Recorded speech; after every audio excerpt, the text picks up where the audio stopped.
Vale, pues bueno, lo primero, Gonza, ¿qué tal? ¿Cómo estás? ¿Cómo lo llevas? Bien, bien. Hoy, curiosamente, he roto un poco la regla de no estar mirando las noticias y todo eso. Y he hecho mal porque al final no trae nada bueno. Pero bueno, yo creo que mañana voy a volver. Tengo un régimen de pelis que seguir, al que volver. Y mañana voy a seguir con él. He estado un poco desconectado. He estado algunos días viendo muchas pelis. Y luego, de repente, hay días en los que no me apetece estar viviendo este momento totalmente obnubilado viendo una peli. Entonces, pues hoy ha sido uno de esos días de estar presente, sin más. Qué guay. Bueno, yo comentarte que el confinamiento lo estoy llevando cada vez peor, ¿Y eso por pero qué? pues porque cada vez se acerca más la fecha en la que se abrirán las puertas y saldremos fuera. Entonces, cada vez estoy llevándolo peor, cada vez estoy esperando que ocurra y lo llevo peor porque estoy muy, muy a gusto y muy contento, con lo cual enfrentarme al mundo exterior me va a ser mucho más difícil. Se me da mejor la cuarentena que la vida. A no hacer absolutamente nada se acostumbra uno rápido. Bueno, a ver, yo he de decir que hago muchas cosas. Bueno, me tienes que ayudar a hacer la introducción de este programa de hoy. Vamos a hablar de Vale. pelis. He Sí. elegido 10 películas que les doy un 10, ¿vale? Pero no he querido hacer las películas que considero que son las mejores películas de cine. Es decir, he dejado fuera películas como El Padrino, Blade Runner, Pulp Fiction, que yo considero que son un puto 10, pero me parece que es tan habitual que la gente lo considere que he preferido elegir otro tipo de películas que son un poquito más diferentes, un poco más exclusivas, que son un 10 para mí, pero quizás no porque objetivamente me parezcan un 10, sino porque por lo emocional, a mí personalmente, por lo personal, me llegan. No sé si se entiende muy bien Se el, entiende el perfectamente, yo creo, se entiende perfectamente, yo creo que esto es un fenómeno que todo el mundo puede sentirse identificado, porque todo el mundo sabe qué películas son las que están como mundialmente conocidas como las mejores películas del mundo y luego están tus favoritas, las que para ti son perfectas, que no necesariamente son las películas que forman parte de este grupo selecto, tipo El Padrino o Blade Runner o West Side Story, que son comúnmente conocidas como las mejores películas de la historia. Entonces, Claro, imagino que apuntas algo más personal. efectivamente. He elegido 10 películas. A nuestra audiencia decirles que, Gonzalo, tú no sabes qué 10 películas he elegido. Juro que yo no tengo ni idea de qué películas ha elegido y personalmente espero haberlas visto, porque si no, no sé de qué Yo vamos a hablar. considero que sí. Mira, lo que he hecho es lo siguiente. Tengo aquí las 10 películas, he hecho estos cartelitos, ¿vale? ¿Sí? Algunos me han salido mejor que otros. Y detrás de estos cartelitos están las películas que he elegido. Entonces, como no espero llevar ningún orden en concreto, porque de cada película vamos a tratar temas diferentes, lo que vamos a hacer es que vas a decir un número al azar, tú que no sabes qué película es, y surgirá de esta manera. De acuerdo, entonces, por tenerlo claro, tú vas a ir sacando un número que va a ir hablando, va a ir saliendo una película y yo voy a tener que comentar un aspecto concreto que me vas a indicar tú. Sí, más o menos. Lo general en todas las películas es que quiero que como guionista y como hermano y amigo me expliques un poco por qué será que es una de mis películas favoritas. Quiero decir, Vale, perfecto. qué crees que es lo que hace que esa sea una de las películas que no sé cómo decirlo, que llevo en la sangre, que llevo dentro del alma? Son películas que, como bien has dicho, la gente se puede sentir identificado. ¿Por qué? Porque son las películas que mientras las estás viendo te sientes como en casa internamente. ¿Entiendes lo que te quiero decir, verdad? Perfectamente. O sea, siempre he dicho además que las pelis son como un papel matamoscas que absorben el momento emocional en el que estás y da igual qué película sea. A veces es una película directamente mala, pero que se te cuela dentro porque captura un momento emocional tuyo. Entonces se queda como algo especial para ti. Es una de las cosas más increíbles que tiene el cine. Alguna de esas va a haber, te lo aseguro. Bueno, A ver, eh, vamos a ver. si me vas a decir un número, también podemos decirle a la audiencia, podemos elegir a alguien y que diga el número. Por ejemplo, se acaba de conectar Pizzicata. Pues Pizzicata, cuando después, en la segunda película, si nos dejas un número, será la película que tratemos. ¿Te parece bien? La primera la eliges tú, Gonta. Dime un número. Me gusta el número 7. ¿Te gusta el número 7? Pues el número 7, ¿Sabes qué película es? ¿vale? Pues el número 7, aquí os muestro el 7 que me he currado. Pues mira, has ido a elegir una historia que me vas a tener que ayudar, porque tengo 3 películas para elegir. A ¿Por ver, qué? Porque he elegido 3 comedias, que son Toma el dinero y corre, de Woody Allen, The Naked Gun, Agárralo como puedas, de los Tucker, y El gran dictador, de Charles Chaplin. Entonces, ¿por qué? Claro, tres maravillas de película. podemos quedarnos solo con una y ya trataremos las otras. Pero precisamente de lo que quería hablar es por qué es tan difícil escribir comedia y por qué es un género tan denostado. Podemos ir poco a poco. Bueno, denostado, a mí me gusta que abras por ahí porque hay que tener en cuenta una cosa. En España, por ejemplo, el género con diferencia que más dinero hace, digamos el género casi que crea los supertaquillazos son exclusivamente comedias. Dices que la comedia está denostada. Está denostada desde cierto punto de vista académicamente y a nivel de críticos. A nivel de público, las comedias funcionan como un tiro, sobre todo si son buenas. Las comedias funcionan como un tiro. Hay que recordar que la película más taquillera de la historia de este país es Ocho apellidos vascos, que es una comedia. Sí. ¿Sabes Recaudó cuál es 50 el...? millones de dólares. O sea, 50 millones de euros, perdón. Claro, ¿sabes por qué a qué me refiero con que está denostada? A que es muy habitual escuchar a alguien decir, buah, con esa película te partes de risa. Es malísima, pero te partes de risa. Como si Si te el hecho partes de de que una risa, película, como si el hecho de que una película que te arranca el sentido del humor y te arranca a reír, necesariamente tiene que ser de baja calidad, porque como que no está tocando las más altas esferas del alma humana. Yo, evidentemente, no estoy nada de acuerdo con esta frase. Es de esas frases categóricas que no estoy nada de acuerdo, que una comedia puede ser una gran película y, de hecho, te he puesto 3 ejemplos de ello. además tres comedias muy distintas. Vamos a ver, lo que has dicho es cierto. Es como si crear un guión para sacar la risa del público fuera como un arte menor que el sacar la pena o sacar otro tipo de cosas, cuando en realidad hacer reír a un público es probablemente, y lo digo con conocimiento de causa, es lo más complicado que existe. Es lo más difícil. Es más fácil darle miedo, que también es muy complicado. Es muchísimo más fácil, le pese a quien le pese, lo más fácil es enternecer a alguien, porque hay una fórmula que te lleva a ello.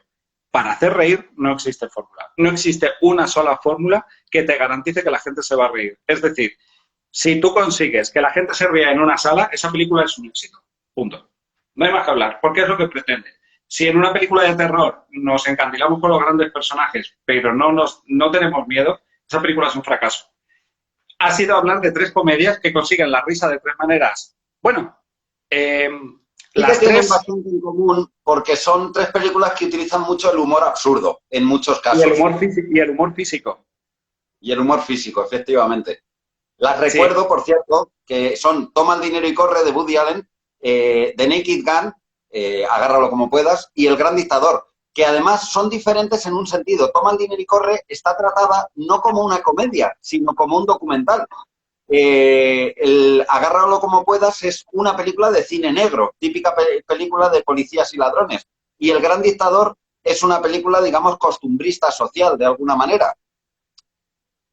Con ello lo que quería comentar es que probablemente la mejor manera de acercarse a cualquier género, bueno, más que a cualquier género, a cualquier emoción, sea más intentarlo de una manera no directa. Es decir, Toma el dinero y corre, utiliza el género documental para llegar a la risa. No está utilizando un sentido cómico sin más, sino que lo hace desde un género.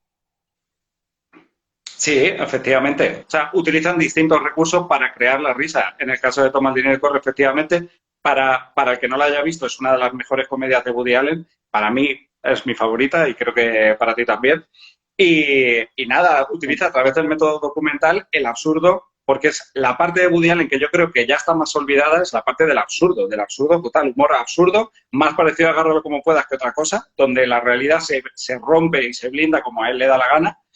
Y siempre, pero siempre de una manera inteligente, siempre de una manera que enfatiza lo miserable y lo pobre del personaje principal. Es como una especie de castigo freudiano constante de la vida hacia este personaje, creando situaciones totalmente absurdas que enfatizan lo miserable y lo triste de la vida de este tipo, que se llama Virgil Starwell en la película. Es un chico que ha sufrido desde que era pequeño durante toda su vida. Vemos sus relaciones, su estancia en la cárcel, todo rodeado de miseria y de tragedia, y llega a ser realmente muy divertido porque blinda totalmente la realidad como él quiere.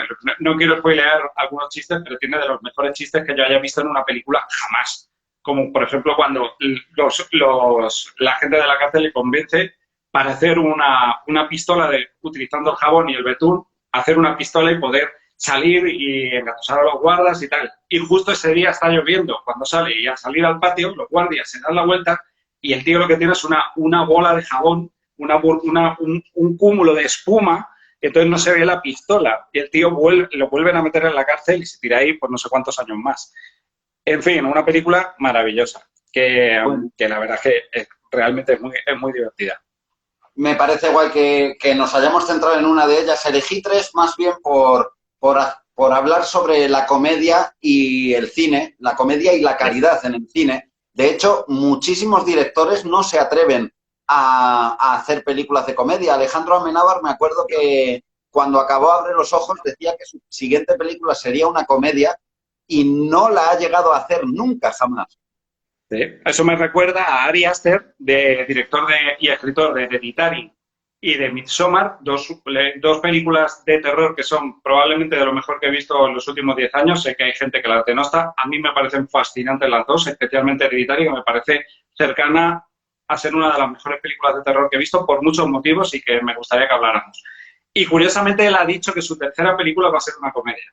Increíble, porque el tío tiene un toque y una habilidad con el terror muy especial, y sin embargo ha dicho que lo siguiente que quiere hacer es comedia. Y no es extraño, porque son dos cines basados en fórmulas que yo llamo matemáticas. En guión, porque hay distintos tipos de talento. Y definitivamente cualquiera que haya estado en una sala donde se tramea se trama, no sé cómo lo suele decir Ferraz, yo lo suelo decir tramear, donde se tramea para comedia, te das cuenta de que las personas que se dedican a la comedia son personas que tienen un cerebro que funciona como el de un matemático. Y, sin embargo, la gente que tramea y que hace series de drama y de ficción, por lo normal no suelen intercambiarse unos y otros. Son dos cerebros completamente distintos. Es muy extraño, por lo tanto, que un director se atreva a cambiar su registro hacia algo tan virado como la comedia es realmente extraño. Fíjate, Ridley Scott nunca ha hecho una comedia. James Cameron, por ejemplo, sí hizo Mentiras arriesgadas y le salió muy bien, pero ha hecho solo una de todas sus películas. Un montón de directores no han hecho comedias puras, no películas con comedia, comedias puras. De hecho, Mentiras arriesgadas probablemente es algo mucho más que una comedia.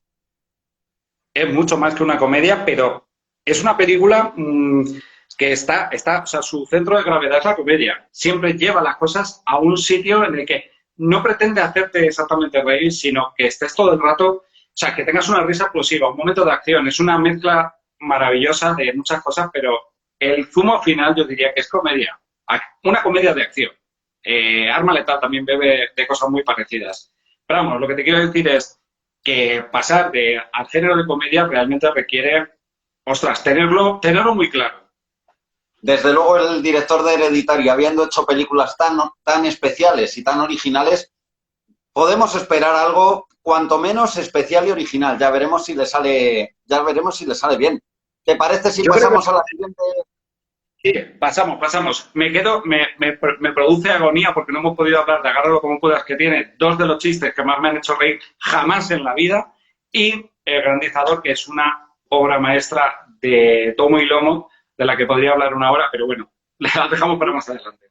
Tengo muchas más películas que le doy un 10, con lo cual esto no tiene por qué ser solo hoy, las podemos dejar para más adelante, si te parece. Hoy hemos hablado un poquito de Toma el dinero y corre, me parece bien. Pizzigata nos comenta la película número 3. Yo he de decir que no sé cuál es, este es mi 3. Venga, vamos a ello. Tu 3 parece un tenedor o una arilla de vaca de la nariz. Venga. Bueno, pues esta película me parece muy interesante porque es de ese tipo de películas que crean cierta controversia. como has comentado antes con Hereditary, que hay gente que le encanta y gente que le parece una basura, esta película pasa un poco parecido. Y el título de esta película es Gladiator. Ostras, macho, tenía la idea de que podía ser una de las que eligieras. Gladiator es extrañamente, y creo que estás de acuerdo conmigo, extrañamente es una película que polariza muchísimo al público. Nunca lo he entendido muy bien por qué, ya que me parece una película construida perfectamente para no ofender ni dejar fuera a nadie. Me parece la típica película que como mucho alguien puede decir, bueno, no es mi rollo, pero se deja ver. No, sin embargo, hay gente que aborrece Gladiator y gente que adora Gladiator. Yo personalmente estoy dentro de que la adoro. Me parece una Mira, maravilla. ¿sabes un poco por qué te la quería comentar? Aparte de que, o sea, ya te digo, todas estas películas para mí son un 10. Y creo que vi esta película contigo en el año 99 y te acuerdas la llorera que me agarré al salir de la película de Sí. pura emoción. Y es una peli que he visto muchas veces y la última vez que la vi, quizá ya un poco más adulto, con un ojo un poco más crítico, aunque no digo que un ojo mejor, me di cuenta de que es una película pretendidamente emocional, que busca mucho más la sensibilidad que la racionalidad.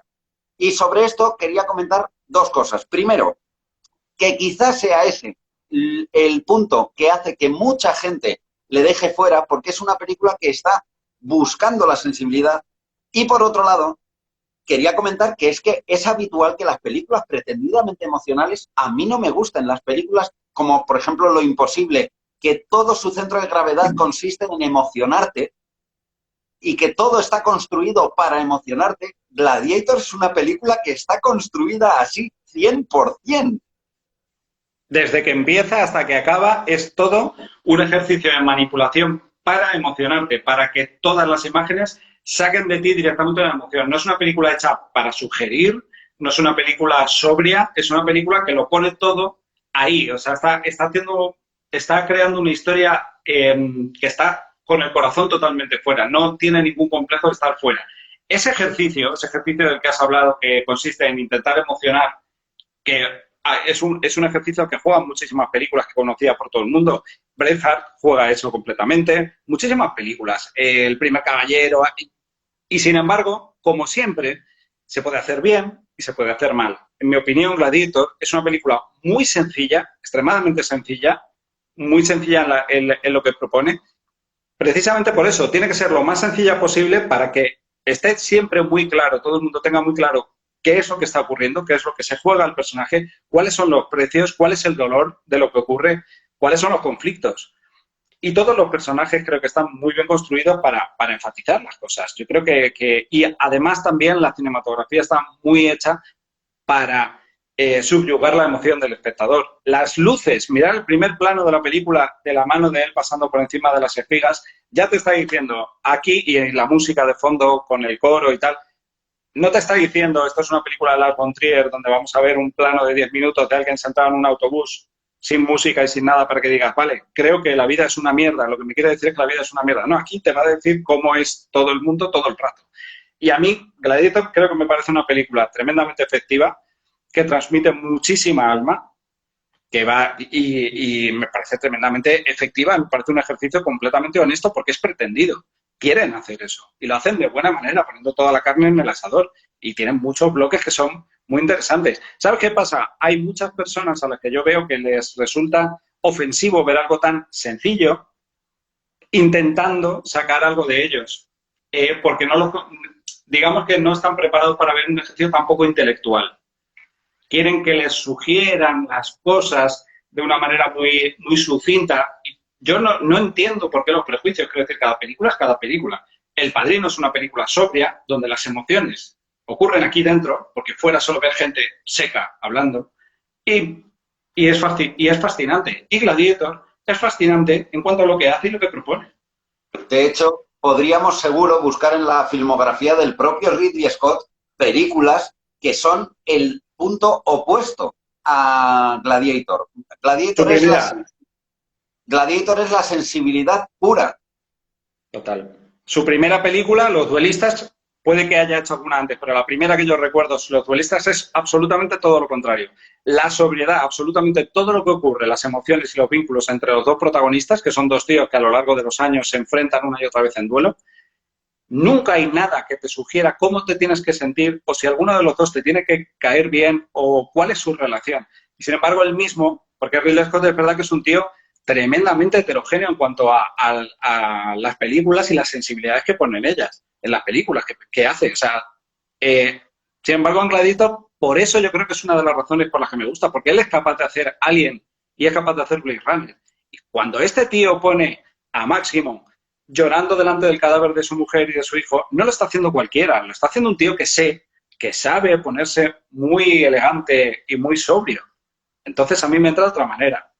Y yo qué sé, ¿qué quieres que te diga? Y aparte, sinceramente, en cuanto tienes la música de Hans Zimmer, reto a cualquier persona que se ponga una película de Hans Zimmer y que no acabe diciendo, joder, esta película me deja algo dentro. Cuidado, te está manipulando Hans Zimmer. Sin lugar a Es dudas. Bueno, absolutamente entonces, increíble. ¿estás de acuerdo con el número 3, con Gladiator? Muchísimo. Bueno, es imposible no estar de acuerdo. Esto, una anécdota que quiero comentar es que una vez publiqué en Facebook la lista de mis 10 discos favoritos y fui tremendamente criticado porque hubo mucha gente que me dijo que esos discos no eran los mejores y yo me remitía a lo que había dicho. Es que son mis favoritos, no los mejores. Y aquí estamos tratando las películas que yo considero favoritas. No las 10 películas favoritas, pero 10 películas que les doy un 10. Por eso he querido llamar así al programa. Mira, si tú ves, estoy totalmente de acuerdo contigo en Gladiator, entiendo el concepto de lo que estás hablando y lanzo para cerrar Gladiator. Si tú eres un ser humano con un corazón palpitante y no se te mueve algo cuando ves al final al amigo de Máximo enterrando las estatuas de él, la estatuilla de él en el circo romano, se amplía el plano y está todo el circo ya vacío y cerrado con la luz crepuscular de Roma y la música de Hans Zimmer diciéndole nos volveremos a ver, pero todavía no. Pues no sé, pues quizá el cine no sea lo tuyo.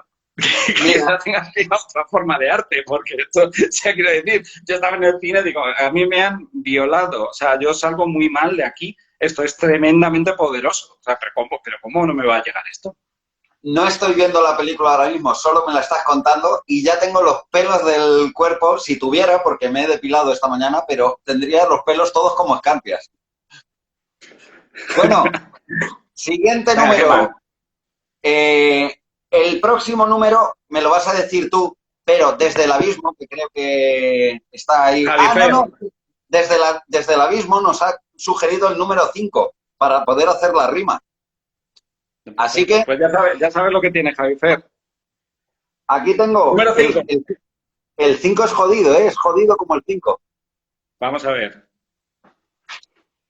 Bueno, probablemente mi película favorita.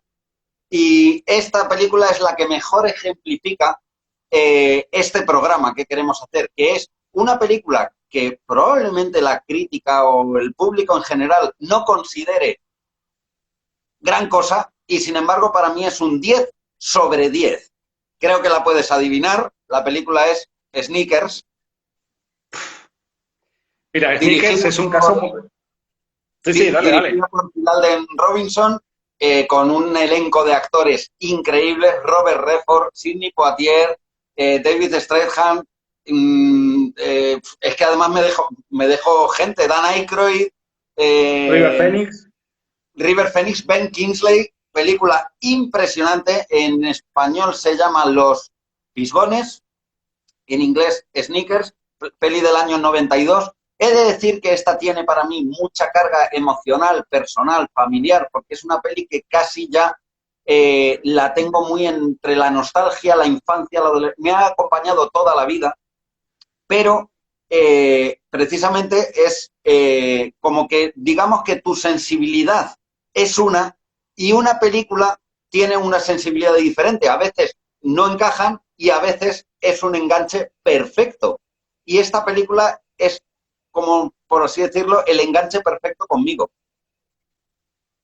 Sé que te encanta esta peli, a mí me alucina también y me sorprende mucho lo poco conocida que es, teniendo el reparto que tiene y siendo el tipo de película que es una película de espionaje Y yo creo que una de las razones por la que le das el 10, y creo que es el corazón y el ADN de la película, es que está basada en una dinámica de personajes, de protagonistas que están perfectamente escritos, perfectamente imbricados y que funcionan como un mecanismo de reloj. Y es muy complicado escribir un número tan alto de personajes, porque en total los protas son 6 o 7, están continuamente cruzando conversaciones entre ellos, cada uno está perfectamente dibujado y el flow de la película, la dinámica entre ellos, es, es tan mecanismo de relojería y está hecha desde un punto de vista con un humor tan fino.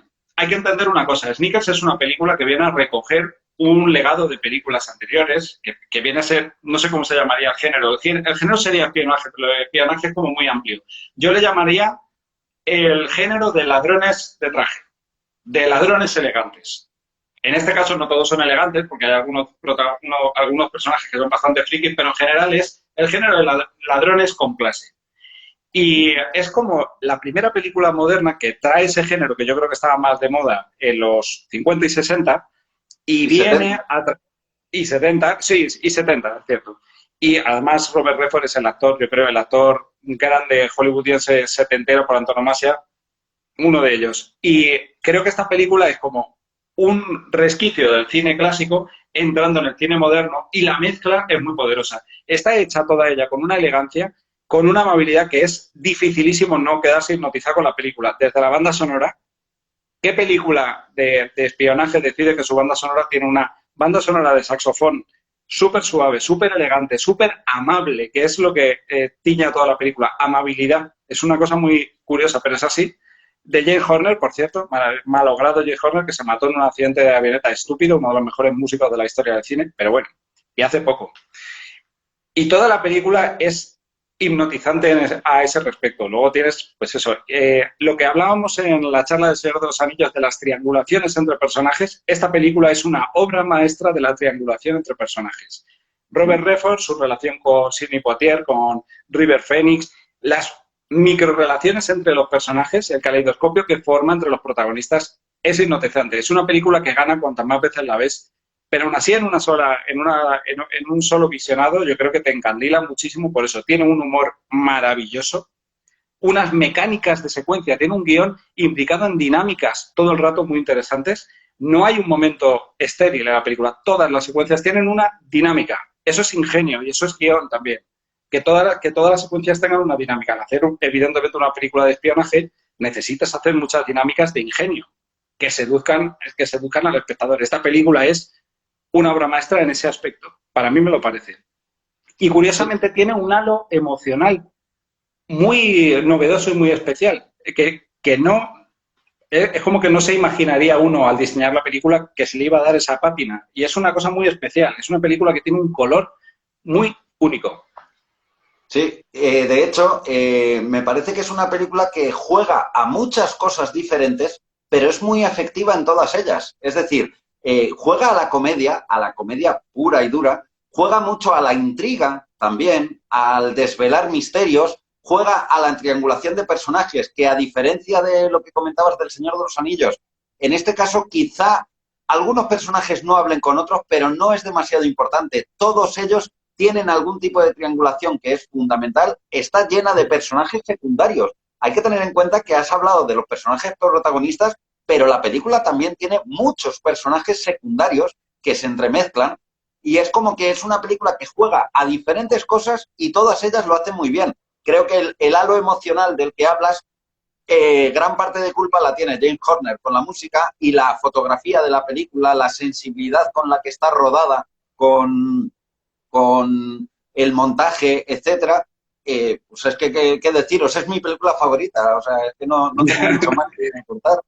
Para el que no la conozca, es una película de un grupo de investigadores que se meten en un marrón más grande de lo que ellos pueden masticar y no quiero desvelar absolutamente nada más. Sencillamente, pues eso, que la dinámica entre ellos y sus habilidades son fundamentales para salir del paso y seguir adelante. No quiero contar nada más, solo digo que es una película recomendable absolutamente a cualquier persona que le guste el cine.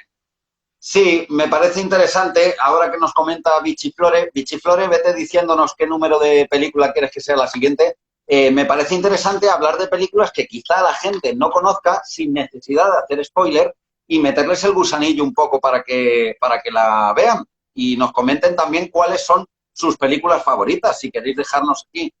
Ya repito, no son mis 10 películas favoritas, son simplemente 10 películas a las que les doy un 10. ¿Vale? Eso es importante. Son tus películas personales favoritas.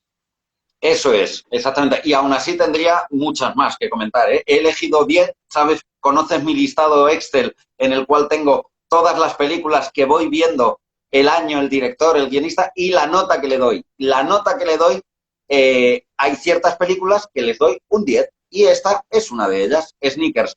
Nos dice Bichiflore el número 8. Pues el número 8, mira, el 8 es muy rico. Me ha quedado un Sí, 8 muy simpático. está de confinamiento, ¿eh? Tiene la parte de abajo de comer carbohidratos ricos. Sí.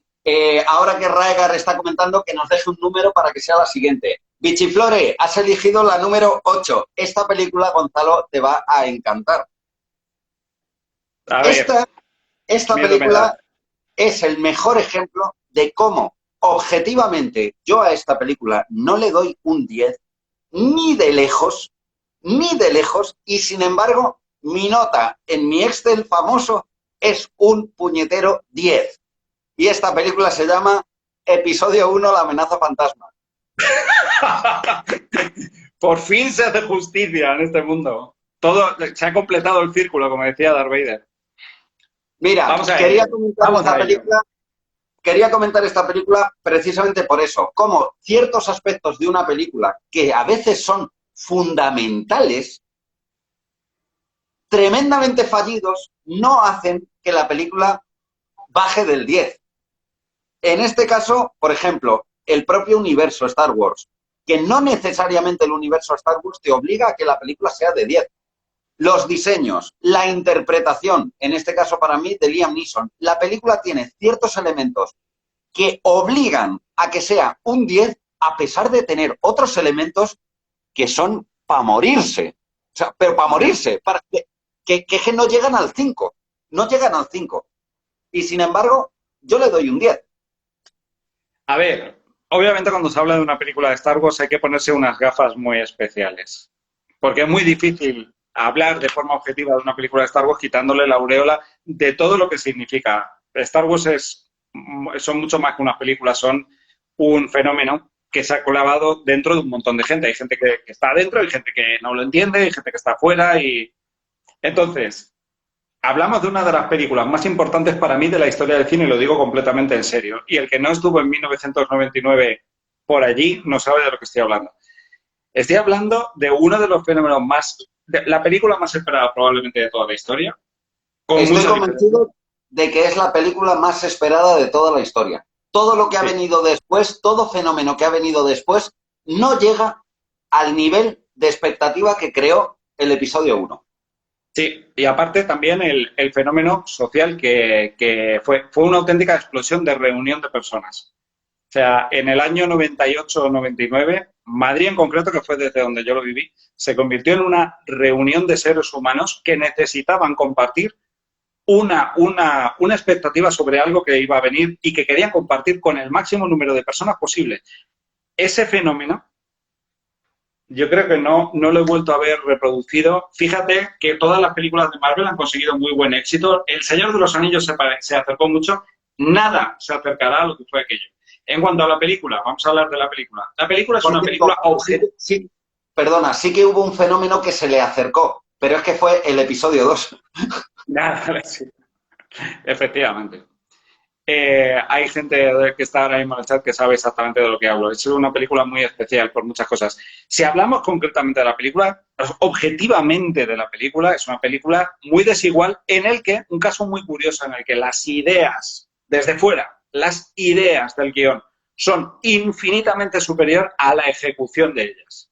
La ejecución de la película es muy diversa, hay mucha torpeza y cosas que no son eficientes, que no son efectivas en la película, pero la calidad de las ideas que hay, una vez que te abstraes, que te tomas el tiempo de hacerlo, cosa que mucha gente obviamente no lo va a hacer, va a ver la película y va a decir esto no me gusta o me ha entretenido y ya está. La calidad de las ideas está a la altura de las clásicas, o incluso en algunos aspectos por encima. La ejecución es la de un director que lleva décadas sin dirigir absolutamente nada y que se muestra en su estilo bastante anquilosado. Entonces, después del chasco, que fue el chasco más monumental de la historia del cine, esa película, y todo el mundo lo sabe, ¿eh? Fue el chasco porque todo el mundo salió de allí como diciendo, Dios mío, esto no es lo que esperábamos en absoluto. Pasan los años y cuando vuelves a la película, al final, te acaban pudiendo las buenas intenciones, lo poco intuitivo que es el camino que elige para hacer las cosas, y al final, lo que hay debajo de episodio 1, le pese a quien le pese, es la voz genuina de un autor, sí señor, de un autor. Hoy en día hay fenómenos de películas que recaudan miles de millones de dólares, que son estupendas, que son muy divertidas, pero que parecen hechas por una máquina que decide el chiste aquí, el giro aquí, y no se escucha la voz de un autor detrás y de alguien valiente y con capacidad para tomar decisiones que pone las cosas ahí a riesgo de pegarse una leche. Son películas muy seguras, están muy bien, y yo hay muchas de estas películas, y hablo en concreto de Marvel, que me encantan, pero son películas muy seguras. Episodio 1, le pese a quien le pese, se oye el eco de una persona que tiene una voz de autoría. Que tiene algo que decir. Sí que es cierto, estarás de acuerdo conmigo, si tuviera que valorar la película objetivamente, dudo que pasara de un 6 raspado. De decir, bueno, está bien, pero o sea, es que es muy pobre, es muy aburrida, desde cierto punto de vista, es muy aburrida. O sea, las El segundo acto es bastante flojo, objetivamente bastante flojo. La peli baja mucho de energía, mucho, mucho, mucho. Es curioso como justo antes hablabas de Snickers, de la capacidad que tiene para cada secuencia ser ingeniosa y tener un comienzo, un desarrollo y un final que hace que la película sea muy dinámica. El episodio 1 probablemente es justo lo contrario. Es la falta absoluta de inspiración en cuanto a la ejecución, pero la absoluta inspiración en cuanto a la historia que quieres contar. Yo no sé si tú te acuerdas, pero hace años, televisión, la segunda de televisión española, la 2, retransmitía teatro por televisión. Retransmitir teatro en televisión es como pegarte un tiro con una bala untada en cianuro. Como el episodio 1. Episodio 1 es una película que parece la retransmisión por televisión de teatro, donde la mecánica consiste en dos personajes que hablan y terminan de darse una información y se piran. O sea, las siguientes secuencias son llegan, hablan y se piran. De vez en cuando aparece una nave y ya está. De vez en cuando llegan, se pelean y se piran. Sí. Y luego además es una película que lo he visto escrito, pero tienes razón. Creo que no es muy consciente de los fuertes que tenía. Tenía un villano con un aspecto increíble, totalmente infrautilizado. Se pierde mucho en la intención de poner personajes en CGI, lo cual lleva a Jar Jar y todos los Gungans. Es una película muy descompensada que le faltaba la perspectiva que le habría dado otra persona supervisando el guión. Señor Lucas, que es usted un genio absoluto, pero necesitaba a alguien que le dijera, oye Lucas, esta secuencia le podemos dar una dinámica. Nada más, lo único que necesitaba era un subalterno que supiera un poco de guión y que le dijera, esto le podemos hacer así, un poquitín, sin quitarle la voz de autoría, pero dinamizando un poco. Pero bueno, es episodio 1 y cuando Darth saca la espada doble, yo ya estoy comprado, ya está todo bien.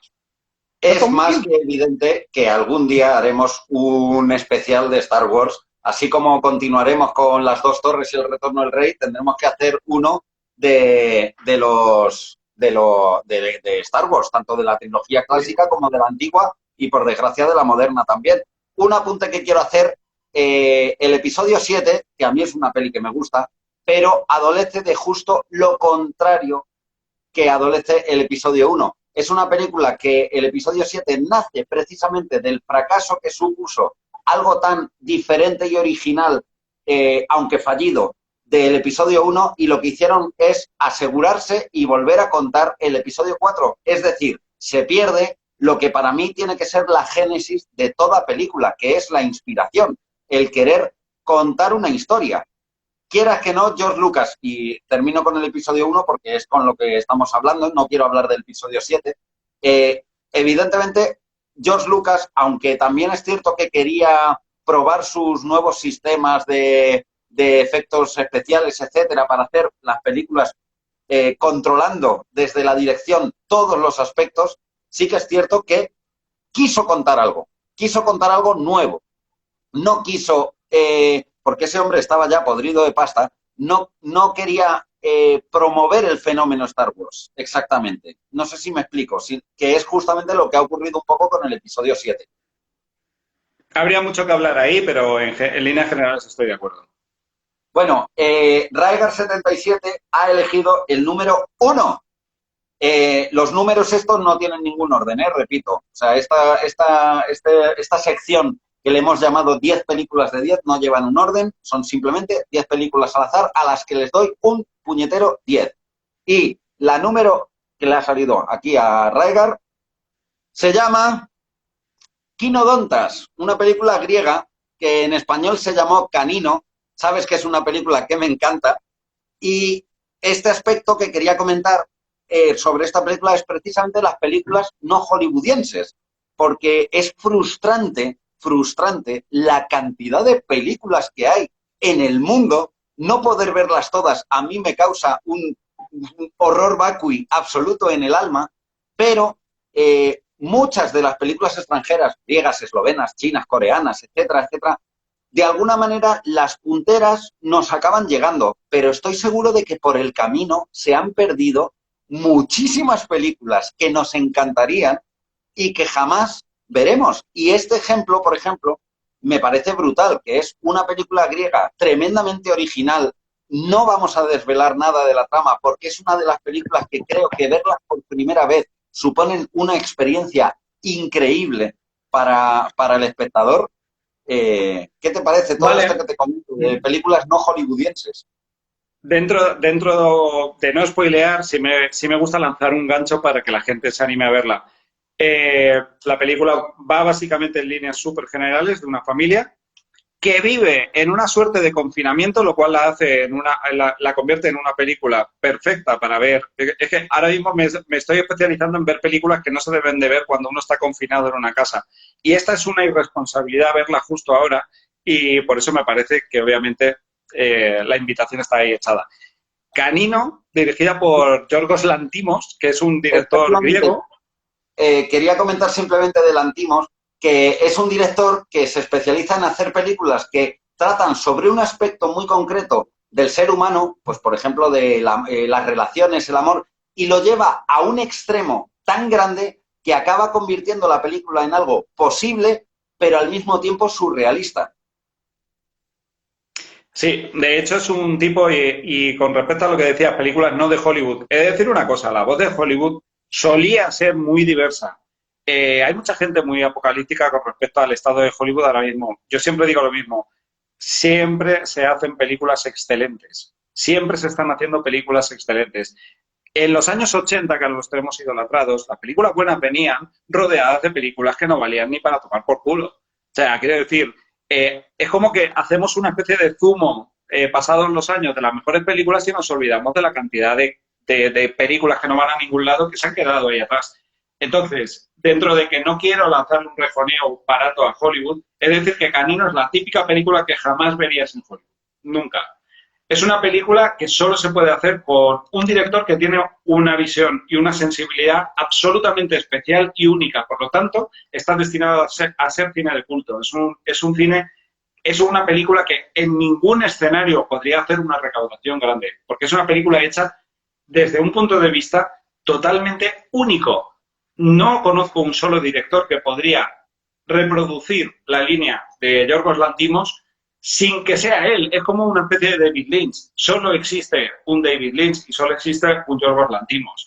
Para entender exactamente de qué estoy hablando, tenéis que ver la película. Es una película que tiene una narrativa, una sensibilidad, un fetichismo, una imaginería que es absolutamente única y por lo tanto lo convierte en una película importante para ver porque amplía tu cerebro, tu biblioteca mental de cómo se puede abordar una historia.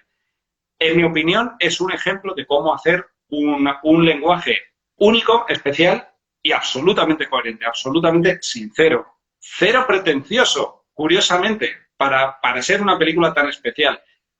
Es una pena no poder entrar en las temáticas de lo que va, pero no me extraña que sea una película que has puesto de 10 porque efectivamente es una película de 10. A lo Y mejor es no es la curioso. película que le pondrías a tus padres, jamás se la pondrías a tus padres, pero es una película que es honestidad pura y la visión de un artista desde el principio hasta el final. Y me juego, vamos, que me la juego para decir que es una película que no cambiaría nada, absolutamente nada. Creo que está perfecta. Es una película que lo único que puedes hacer es alejarte. Es difícil hasta analizarla. O sea, Y es curioso porque siendo una película tan específica, tan original y tan única, muy probablemente deja fuera a muchísima gente que le soliviantará, incluso le parecerá mal esa total, película. total. Además es una película muy descarnada, no tiene en cuenta al espectador en cuanto a establecer los límites de lo que cree que el público puede ser capaz de aguantar. A mí eso personalmente me resulta jodidamente refrescante. Sin tal, trabajando como guionista, tú tienes muy marcados los límites en cuanto a tono, en cuanto a violencia, en cuanto a lenguaje que tienes. Entonces, acabas adquiriendo una especie de sensación de angustia, de decir, no puedo romper los límites de lo que me toca hacer, cómo, de cuáles son los límites de cómo se va a contar esta historia. Cuando el cine de Hollywood además reproduce unos valores muy generales con respecto a lo que puedes contar, a nivel de sexo, a nivel de lenguaje, a nivel de todo, cuando encuentras a un director que no tiene límite ninguno, ningún límite, para hacer las cosas como determine que las quiere hacer y llevarlas lo lejos que determine que las quiere llevar. A mí personalmente, y sé que a ti te ocurre lo mismo con esta película, resulta muy refrescante, porque dices, coño, es que la mente humana, la censura está fuera, la censura, los límites están fuera, no están aquí dentro. Entonces, que de vez en cuando una película llegue a hablarte a la persona que llevas dentro, obviamente no es la película que vas a ver 50 veces en tu vida, no es El Imperio Contraataca, pero es una película que con verla una vez te va a cambiar y la vas a llevar y te la vas a recordar.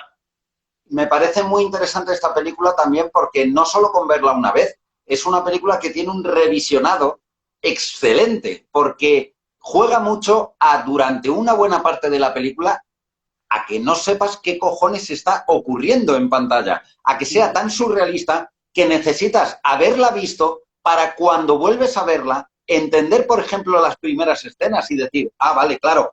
La segunda vez que la ves, desde el principio dices, vale, entiendo, pero la primera vez que lo ves dices, esta gente es muy rara. Sí, sí, con respecto, es que a veces es un poco peligroso articular la frase que voy a decir, pero es una película que juega a, a ver al público como un ser inteligente y curtido. Ya sé que esto suena complicado, Implicado. suena peligroso decirlo, pero es cierto. Es una película que habla de cosas bastante elevadas que requieren de, de, de un criterio muy específico para entender exactamente la fuerza de los símbolos, la fuerza de...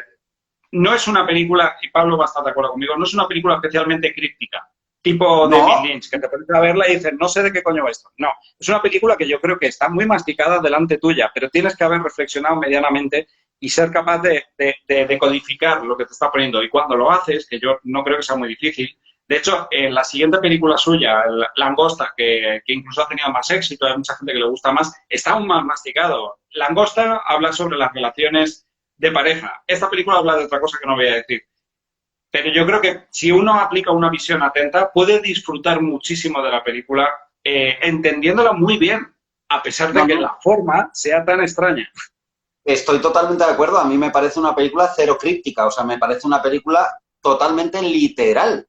Lo que Sí. pasa es que el lenguaje que utiliza es un lenguaje que no es habitual, pero en el No, momento en el no. que captas ese lenguaje, entiendes cada una de las escenas. Me parece una de las películas más interesantes para charlar sobre ellas, no en este tipo de charla en el que no queremos hacer spoilers, sino para analizar de qué trata la película. Y con respecto a lo que has comentado antes, la sensación que tuve es, cuando la vi, es una sensación parecida a otras películas, que es algo así como, qué suerte que en el siglo XXI, que estamos en el año 2000, creo que la peli es del 2008, una cosa así, qué suerte que todavía se pueda hacer algo nuevo y refrescante. Comentabas que en el cine siempre digamos que cualquier tiempo pasado parece mejor y se habla mucho de las películas de los 80 y se olvida la cantidad de basura que hay. Tú imagínate en la música. O sea, la mayoría de músicos con los que me he encontrado dicen que la música murió en el año 79 y ya no volvió a haber nada de música. Y estoy totalmente de acuerdo. Hoy en día se sigue haciendo música brutal. Diría incluso que es el mejor momento para la música. Lo que pasa es que también es el peor. Es decir, acapara el siglo XXI, acapara todo lo bueno y todo lo malo, porque la gama es mucho más amplia y se puede llegar a mucha más gente. Pero eso no significa que no se sigan haciendo pelis buenas, buenísimas. De todas maneras, sobre el estado de Hollywood y de las cosas y del cine, evidentemente tendremos que hablar más adelante porque hay mucho que comentar. Pues sí. Por ahora, ¿cómo te encuentras? ¿Qué te parece? ¿Te parece bien las preguntas, Genial. las charlas? Me estás lanzando muy buena mierda. O sea, muy, muy buena. Vale. Bueno, como nadie nos dice un número, pues como yo tampoco me lo sé, voy a utilizar yo voy a decir yo el número 4. Ah, mira, nos dicen el número 2. Venga, pues el número 2 es... Los El número 2 Vingueros. es este. El número 2 es este.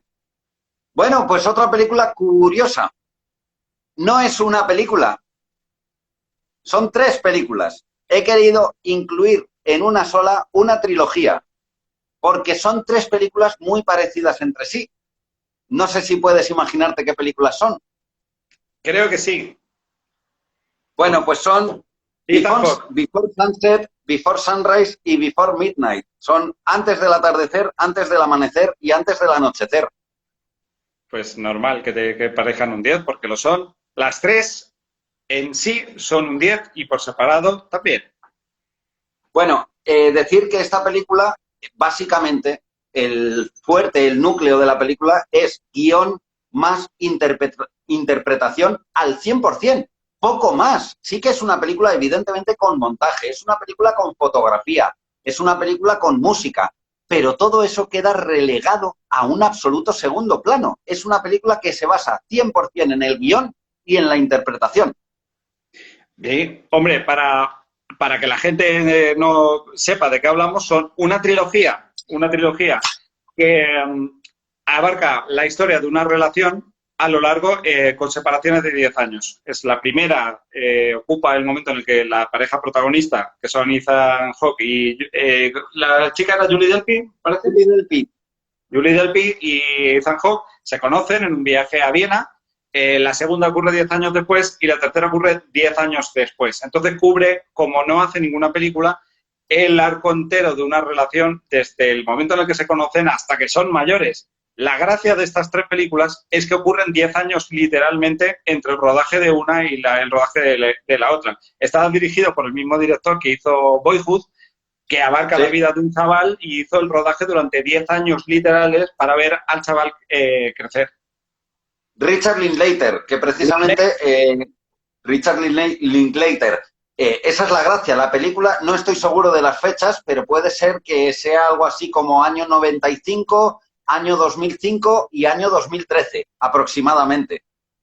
94 creo, que es la primera es del 94. Pero, y luego ya, Sí, entre 10 años y 10 años. Son 3 películas que son fundamentales para cualquier persona que le guste el cine, porque dentro de todos los esfuerzos y todas las sensibilidades que se pueden poner a la hora de hacer una película, la ambición de este director a mí me parece que es muy atrayente, que es utilizar el tiempo real de vida del mundo para enfatizar el paso del tiempo en la historia de unos personajes. Entonces tú ves a estos chicos empezar siendo adolescentes y literalmente envejecer durante las 3 películas porque ocurren 10 años y 10 años después. Entonces ese concepto ya me parece muy atractivo, me parece una cosa que es fundamental para atraer la atención porque ninguna otra película o muy pocas películas, contadas con los dedos de una mano, se han atrevido a hacer algo tan ambicioso. Dentro de ese concepto tan llamativo, la película está maravillosamente escrita, cuenta la historia de 2 personajes que a medida que van conversando, porque la película es muy fluida y muy orgánica, no tiene mayor ambición que poner a estos personajes a pasear, literalmente, y que tengan conversaciones y que los vayamos conociendo a medida que van hablando. Entonces, ese planteamiento tan cómodo, tan poco tan poco atado y tan poco enclaustrado en una trama que tiene que ir contando una historia que se desvela hacia un final inesperado, a mí personalmente, imagino que a mucha gente, porque estas películas tienen muchos seguidores, es muy refrescante poder sentarse sencillamente a disfrutar de dos personajes agradables, interesantes, que conversan y tienen una relación que orgánicamente va cambiando mientras van pasando por sitios preciosos, porque la primera ocurre en Viena, la segunda ocurre en París y la tercera ocurre en Grecia. Entonces, esa mezcla ya va sumando un atractivo muy especial. Luego, encima, los dos actores están maravillosos. Ethan Hawke, que habría sido el mejor Faramir del mundo, pero ahora no vamos a entrar a eso. Y Julie Delpy, los dos están maravillosos, están orgánicos, están creíbles. Es una película que se acerca más al teatro grabado, no como los que hablábamos de la 2, sino un teatro orgánico. Y, por ejemplo, no recuerdo muy bien a la hora, la primera, en la de Viena, pero en la segunda, por ejemplo, tiene unos planos secuencia muy largos que se disfrutan tremendamente. Entendamos, plano secuencia, hablamos de, lo ha puesto de moda ahora en 1917, la película de la Primera Guerra Mundial, pero vamos, el plano secuencia es un recurso que consiste en intentar narrar una escena entera el máximo tiempo posible sin cortar la cámara. Entonces, que permite que los personajes, los actores puedan desenvolverse durante muchos minutos delante de la cámara sin tener que estar cambiando de plano, lo cual significa fuera de cámara maquillaje, cambio de tono, de ritmo, de energía y todo. Entonces, sobre todo en la segunda tienes planos secuencias de más de 10 minutos donde los actores caminan y pasean, o sea, caminan y conversan, teniendo unas conversaciones en las que te ves involucrado porque te resultan muy parecidas a las que tú has tenido con alguien y luego encima con alguien que significa algo para ti, el que estás enamorado, pues entonces tiene esa energía especial. Son películas muy especiales, son un color único. Las tres películas juegan mucho con el plano secuencia, la primera también y la tercera también. Recuerdo un plano en concreto en el coche que puede que dure más de 10, 12 minutos. Sí. Y es curioso, ¿no? Que lo que comentas, que en otras películas quizá esa falta de mecánicas en la secuencia puede ser un error o algo que venga mal. Sin embargo, esta película es que juega a otra cosa. Juega a lo que juega. Y dentro de que juega a lo que juega es increíble. Sí, porque en esta película sustituyen lo que son las argucias y las dinámicas de secuencia de hechos externos, la cambia por dinámicas de conversación, por lo tanto son dinámicas conversacionales. Ellos pueden estar hablando de algo que les hace reír y conversan y tal, y de repente algo dice uno que al otro le molesta, lo cual deriva en una discusión. Esas son las dinámicas de guión que utiliza esta película. Externamente utiliza dinámicas muy sencillas, como por ejemplo pues pasear por un sitio, luego subirse a un barco y lo cual les lleva a tal. Entonces son dinámicas visuales muy sencillas que ayudan a amenizar y a dinamizar la película y lo consiguen, porque realmente es muy atractivo y te da la sensación de visitar las ciudades en las que están gracias al pasar tanto tiempo con ellos andando por la calle y tal. En ningún momento la película se hace aburrida, todo lo contrario. Es tremendo. Lo más impresionante es que estos elementos requieren de mucha agudeza a la hora de escribir para que resulte dinámico y resulte entretenida. Y lo resulta. O sea, que cualquier persona que no las haya visto se ponga la primera y luego la segunda y luego la tercera, porque va a pasar un rato maravilloso, muy especial. Son películas muy, muy especiales. Ya hablaremos Además, de moderna suya, pero vamos. sí, además son pelis muy cortas, o sea, realmente no creo que pasen de la hora y 25, hora y media, ninguna de las tres. Una cosa muy curiosa de la película es que con esos planos secuencia, con tanto diálogo, porque debe ser una película de un diálogo densísimo, los actores intentaron acreditarse como guionistas por la cantidad de improvisación que tuvieron que aportar en la película. Sin embargo, Richard Linklater no les permitió acreditarse como guionistas y tuvieron un litigio interesante. Sí, pero bueno, parece ser que todo ha ido bien. Las tres películas de las que hablamos es antes del anochecer, antes del amanecer y antes de, la última, ¿cómo se llamaba? La primera es antes del atardecer, la segunda antes del amanecer y la tercera antes del anochecer. Antes del anochecer, vale. Bueno, Lo digo porque había alguien que estaba preguntando. Peliculones como Tres soles, maravillosas. sí, ¿Sabes cuál es la pena? La pena es que la gente no pueda tener la experiencia que tuve yo. Porque yo cuando la vi en el año 94, en un cine de Madrid, de Perdido, porque era una peli desconocida, fui con una chica que me gustaba del instituto y tenía la misma edad que los protagonistas. Sí es cierto que ahora ya con bastantes años más, cuando ves la primera, te resulta un poco más complicado conectar con esa forma de entender el amor, porque ya eres más mayor y tal. Entonces, lo mejor es haber crecido con estas películas. O sea, ese regalo que tengo es una maravilla, porque tengo capturadas las emociones del momento en cada una de ellas. Claro, De la tercera no, porque todavía no he llegado a ese punto, pero bueno. haberlas visto como adolescente, como adulto y como bastante adulto es diferente que ver las tres películas directamente como adulto, evidentemente. La visión es diferente, pero bueno, cada persona tiene una experiencia diferente de la película y todas son bienvenidas. Curioso, me llama mucho la atención el tema de la improvisación, porque el tema de la improvisación en el cine no llega a entenderse muchas veces, precisamente porque las películas, al estar narradas plano a plano, no se llega a entender en qué un actor suele improvisar y en qué no. En esta película es un ejemplo evidente. Los actores saben lo que van a hablar, saben de lo que van a decir, pero no se saben el guión de memoria. Lo que hacen es una conversación fluida de las más realistas, por así decirlas, que se pueden ver en el cine. Claro. Claro, hay actores que se mueven muy bien en este tipo de improvisación, que partiendo de unas líneas generales se permiten poder investigar en el momento en el que estás totalmente imbuido en el personaje en sitios que no son exactamente los que las líneas del guión te van diciendo. La putada de la improvisación en el cine es que el espectador no sabe cuando un actor está improvisando, porque tú no eres consciente de que hay detrás. Entonces, resulta muy curioso como momentos que llaman muchísimo la atención, resulta que han sido improvisaciones y momentos de inspiración de los actores que se han saltado el guión. Es una cosa muy curiosa, pero eso lo sabes a posteriori, obviamente. Sin lugar a dudas, a mí las películas, por así decirlo, tratan de contarte una historia para que tú sientas que toda la historia está ocurriendo en un mismo momento. Pero no sé si me explico. O sea, que Sí, toda sí, la que película ocurren a tiempo real, que ocurren a tiempo real. a tiempo real. Esta película probablemente es la que cuando terminas de verla, más sensación de tiempo real tienes. Sí. Tienen muy en cuenta además la luz del día y todo. La luz del día cambia según vas viendo la película, porque la película ocurre en un sentido completamente lineal, cronológicamente lineal. Entonces tú ves todos los cambios. Esa experiencia es la que hablaba, que es muy única y está dentro de la propuesta de Linklater, que ha vuelto a jugar con ese tipo de propuestas más adelante. Pero en esta película fue donde hizo la catarsis. Sí. ¿Te parece bien que haya elegido tres, aunque sea, o sea, aunque tenía que hablar de una película de 10, pero las he querido meter en un... Aparte que es que me resulta muy difícil, o sea, me resulta fácil diferenciar las tres películas, pero me resulta difícil sacarlas de un mismo saco.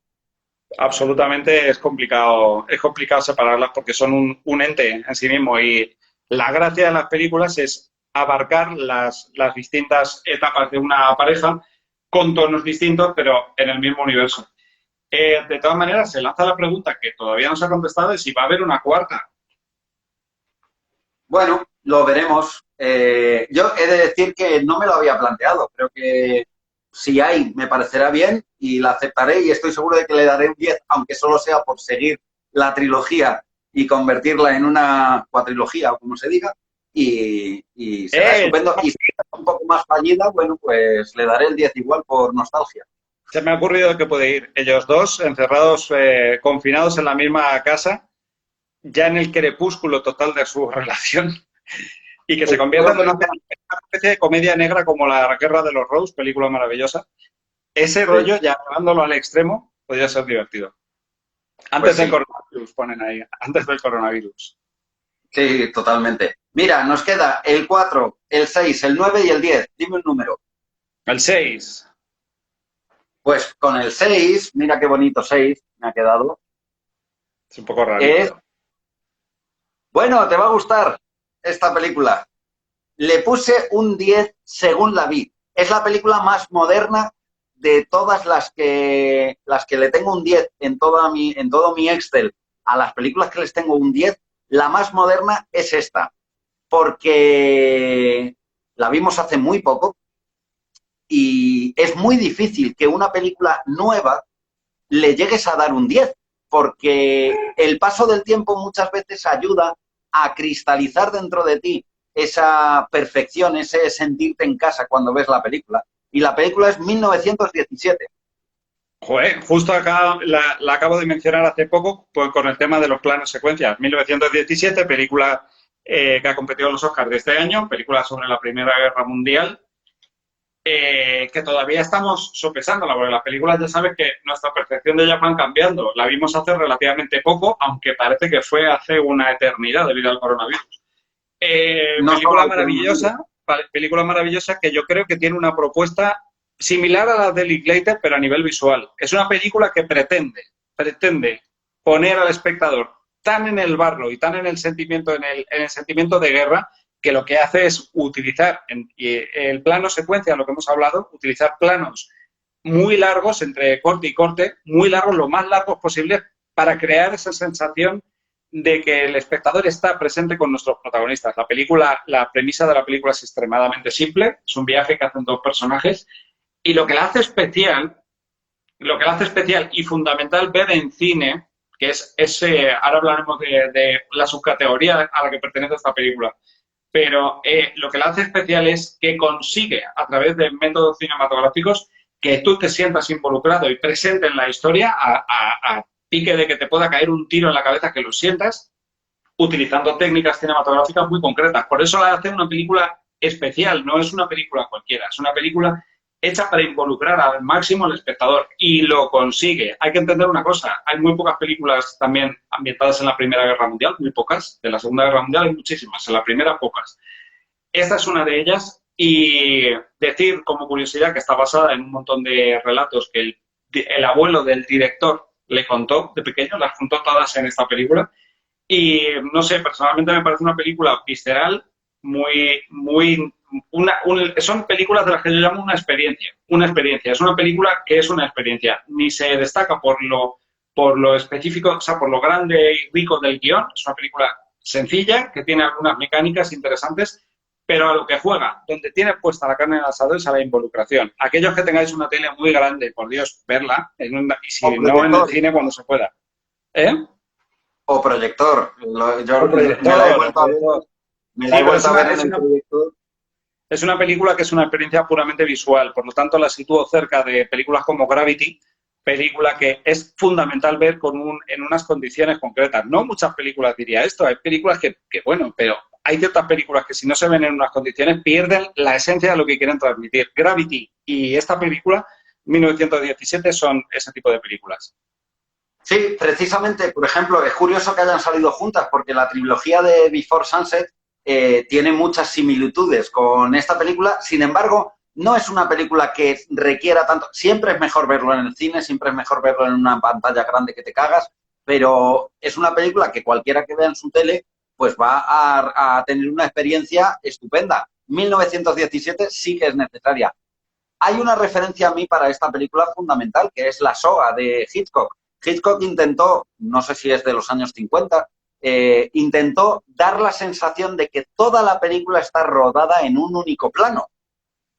Evidentemente, por entonces era imposible porque los rollos de película no daban para tantos minutos, entonces utilizaba diferentes trucos, tales como, por ejemplo, acercar tanto la cámara a un personaje que se oscurecía y en ese momento cambiaban el rollo y volvía manteniendo, digamos, el mismo plano. En 1917 no solo es que esté rodada con planos muy largos, sino que el corte entre un plano y otro también lo está utilizando de manera que dé la sensación de ser una continuación. Es decir, es diferente a las películas de Linklater en las que hay planos secuencia, planos normales, planos americanos, plano detalle, y plano secuencia. Esta es un plano secuencia que engancha con otro plano secuencia con un truco de cámara para darte la sensación de que sigue siendo el mismo plano. Es decir, las 2 horas de metraje que tiene la película equivalen más o menos al tiempo de viaje de estos personajes. Hay alguna elipsis, pero está justificada, Está incluso justificado, sí. científicamente. Sí, efectivamente. Es así, esos trucos para cambiar de plano secuencia, el que esté un poco entrenado para verlos, los ve fácilmente, pero entran muy naturales. Hay muchas personas, entran muy natural, no entorpecen. Es un recurso utilizado mucho por Robert Altman y también los trucos para cambiar de plano sin que lo parezca. por ejemplo, cogiendo una esquina oscura y pasando y ya cambias el plano y tal. Pero lo bueno y lo interesante y lo jugoso de la película es que te comes un plano secuencia de 15, 16, 17 minutos sin cortar, con una coreografía de extras y de movimiento de tropas que es espectacular saber que todo eso se está jugando en directo. Es decir, sin trucos de montaje ni tal, es todo ahí. O sea, cuando salen 300 tropas andando y una avioneta que pase tal, está todo sin cortar la cámara. Por lo tanto, a mí el problema que yo tengo, mi deformación profesional, es que cuando veo esos planos siento estrés porque digo, Dios mío, o sea, tiene que estar todo el equipo sudando tinta china para que todo esté como tiene que estar. Sí es cierto que tienen luego el apoyo del CGI a posteriori, pero en general, cuando estás jugando con seres humanos que tienen que pasar delante del plano, como uno mira la cámara, siempre lo pienso, digo, como mira la cámara uno, se va toda la porquería, vamos, se va a la mierda. Sí, Así que porque eso. repetir un plano de 15 o 20 minutos, pues es que es un trabajo brutal e increíble. O sea, no es lo mismo que repetir un plano detalle, por ejemplo. Bueno, Y yo no, reto a cualquier persona que escriba una secuencia rápida en una hoja y la intente grabar en la casa sin cortar el plano un minuto entero, un minuto, grabando conversaciones, yendo de una habitación a otra sin cortar la cámara. precisamente es lo que te iba a decir. No solo es una coreografía de extras y de props y de cosas que pasan, sino también de cambios de escenario.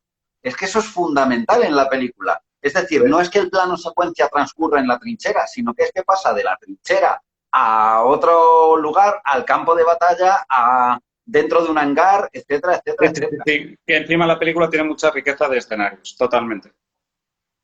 Muy bien, nos quedan tres. Bueno, por cierto, esta película la he elegido. Sé que es muy pronto lo que has dicho para darle un 10, porque generalmente suele necesitar el paso del tiempo, pero precisamente por eso la quería mencionar, por lo difícil que es aplicarle un 10 a una película que tiene tan poco tiempo. Parece que el tiempo es necesario para poder meterla en ese Hall of Fame.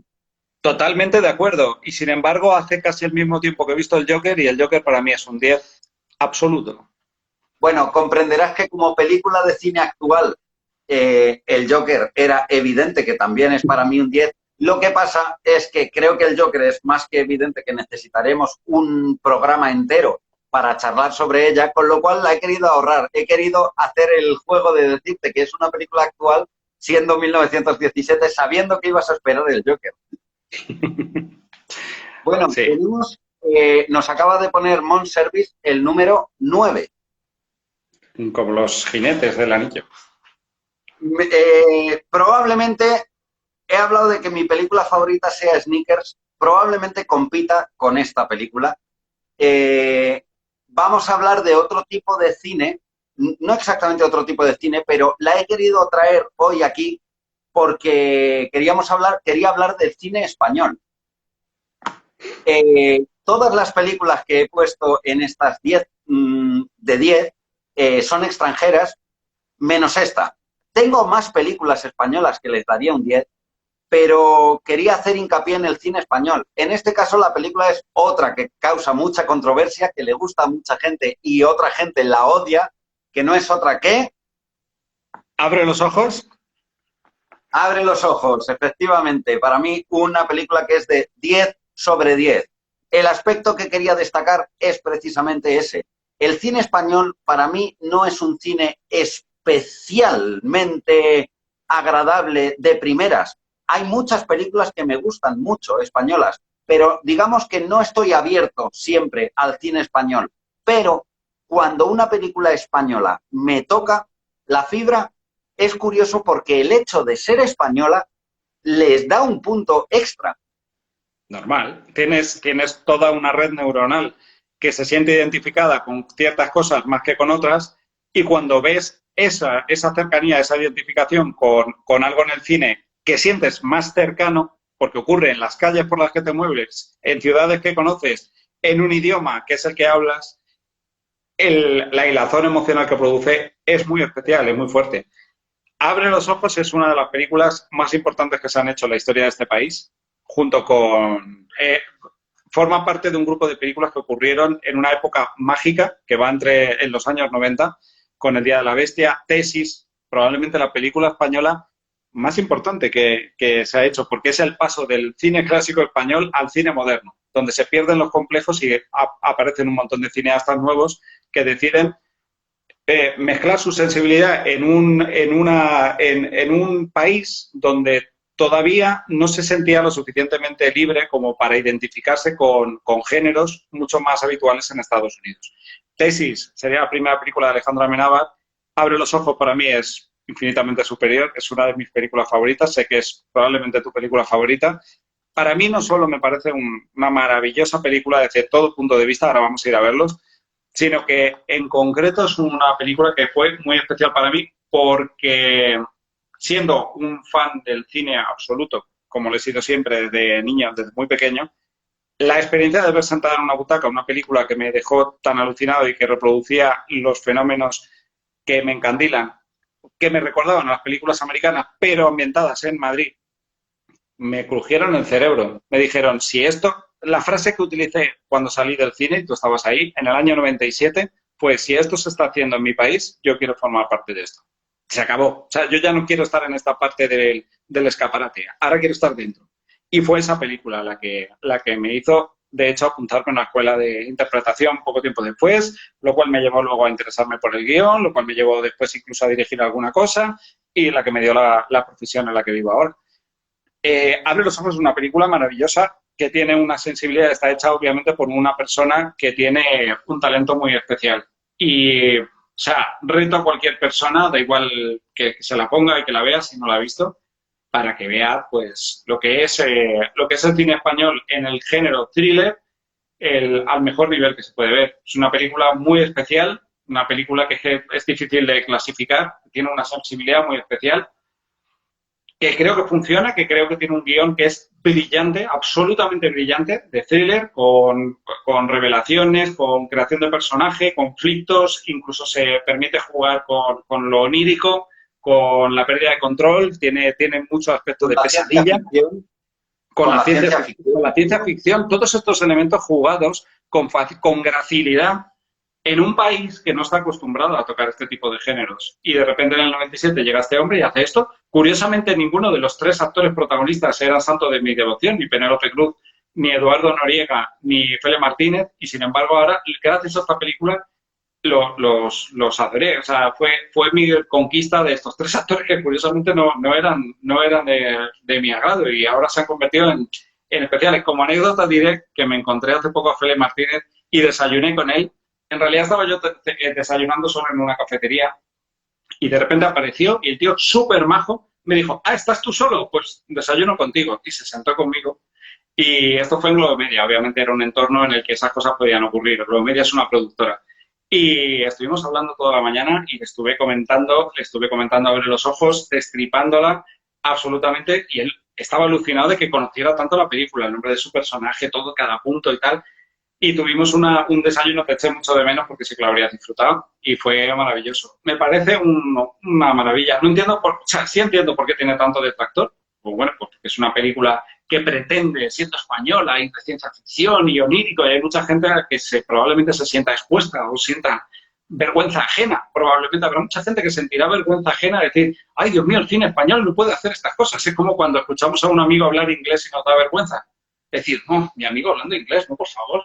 Pero si mi amigo es de Tetuán, ¿cómo va a hablar en inglés? Con Abre los ojos sé que ha pasado una cosa muy parecida. Que hay gente a la que le chirría mucho ver un Madrid, una Gran Vía, mientras se habla de ciencia ficción y de sueños y de cosas. No quiero desvelar mucho la trama por si alguien no la ha visto, pero vamos. Es una maravilla. Respecto a los tres actores, yo debo de confesar que los tres actores no me gustan ninguno de ellos. Nunca me han gustado y creo que nunca me gustarán. Reconozco que han hecho papeles que no han estado mal. Penélope Cruz incluso, pues algún papel muy guay. Pero en general son Eduardo Noriega, Fele Martínez y Penélope Cruz, tres actores que no me gustan. Sin embargo, de verdad, en esta película me parece que están increíbles, pero increíbles. Pero bueno, probablemente tenga mucho más que ver con lo dentro que llevo la película, que no le cambiaría ni un pero. Me parece una de las mejores bandas sonoras de la historia del cine. Un día tendremos que hacer un especial sobre bandas sonoras, para mí Abre los ojos es una de las mejores bandas sonoras del cine, en dos sentidos. La banda sonora la compuso, la original de la película la compuso el propio Amenábar, es impresionante, y la otra mitad de banda sonora es canciones elegidas por el propio Amenábar que ocurren a lo largo de la película. En el año 97, yo siempre lo diré, Amenábar fue el primer indie. Cuando el indie aquí en España solo se acercaba un poco el grupo de Los Planetas, Los Piratas bueno, estaban empezando, pero es evidente que Amenábar ya llevaba una carga de música anglosajona anterior. Para mí, Amenábar es el primer indie español.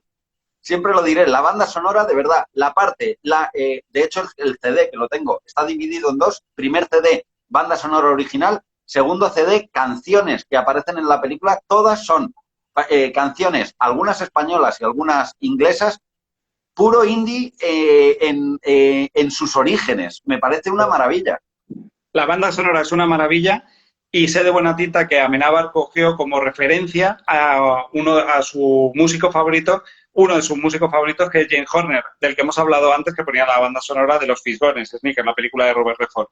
Y se nota, o sea, cuando estaba viendo la película estaba diciendo, ¿por qué me recuerda tanto a la banda sonora de Aliens, también de James Horner? Y efectivamente es por eso, está muy imbuida de la sensibilidad de James Horner y se nota muchísimo. Las melodías hechas por Amenábar, además. En fin, un peliculón que, en fin, te puede gustar, la puedes odiar. Para este caballero y para mí es una de las mejores películas españolas que se han hecho jamás, con mucha diferencia. Si no la mejor. Bueno, tengo más españolas, por cierto, pero las dejamos para otro día. Me han sugerido por ahí el número 9. Nos quedan 3. Número 9. Vamos a ello.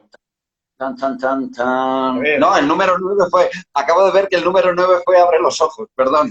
Nos quedan 2. Así que te dejo elegir entre la número 10 o la número 4. ¿Alguna de Chiquito de la Calzada? Puede ser. La 4. Vale, pues el número 4 es una película que para mí hoy en día tiene más sentido que nunca. Qué casualidad. La verdad es que no lo había pensado, ¿eh? Es una película que verla en confinamiento, en la que los días parece que es lo mismo un lunes que un jueves, que un domingo, vamos, me parece espectacular. Estoy dando muchas pistas, creo que la gente va a entender. Es una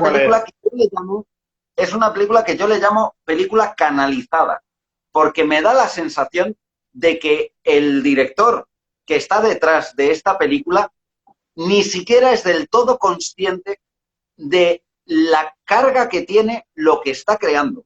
La película es... Atrapado en el tiempo. Efectivamente, Atrapado en el tiempo. Ahora entendéis a qué me refiero con que es una película muy, muy contemporánea para este confinamiento, en el que los días parece que son todos el mismo. Totalmente. Película dirigida por Harold Ramis, que es el intelectual de Cazafantasmas, el de las gafitas, y protagonizada por Bill Murray, también protagonista de Cazafantasmas.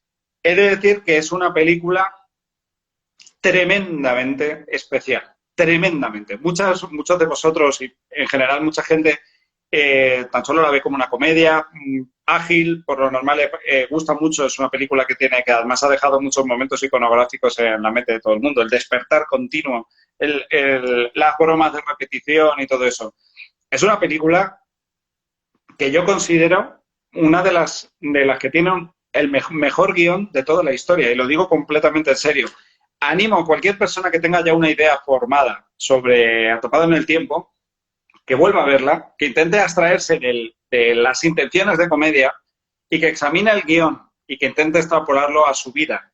Sin darse cuenta, Harold Ramis creo que es una persona que ha clavado, absolutamente clavado, todas las teorías budistas, todos los preceptos budistas sobre la repetición del mundo, sobre el karma, sobre cómo se libera el karma, sobre el infierno, en qué consiste el infierno, que es el automatismo y la repetición constante de una vida insatisfactoria, el ego, y todos estos elementos budistas no conscientes por parte del guionista están puestos de una manera que creo que no hay forma más efectiva más bonita y más sencilla de ilustrar en qué consiste el budismo que a través de esta película.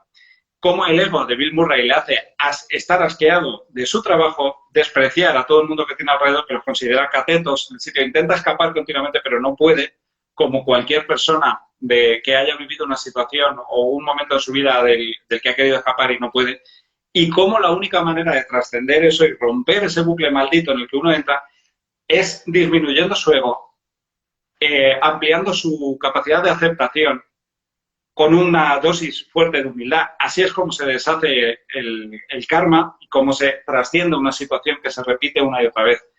Esta película tiene unas implicaciones a nivel personal absolutamente increíbles con respecto a cualquier relación, a cualquier bucle vital en el que uno entra. La película tiene una capacidad para explicar, sacar comedia, sacar drama. Hay una cosa, todo el mundo tiende a concebir esta película como una comedia.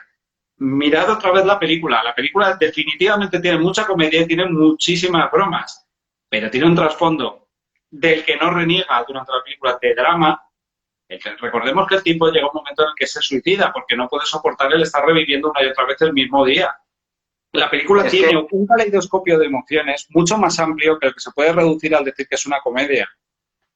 Es muy curioso porque está tratado con comedia, incluso el suicidio desde cierto punto de vista, por el simple hecho de que sabes que va a volver a despertar.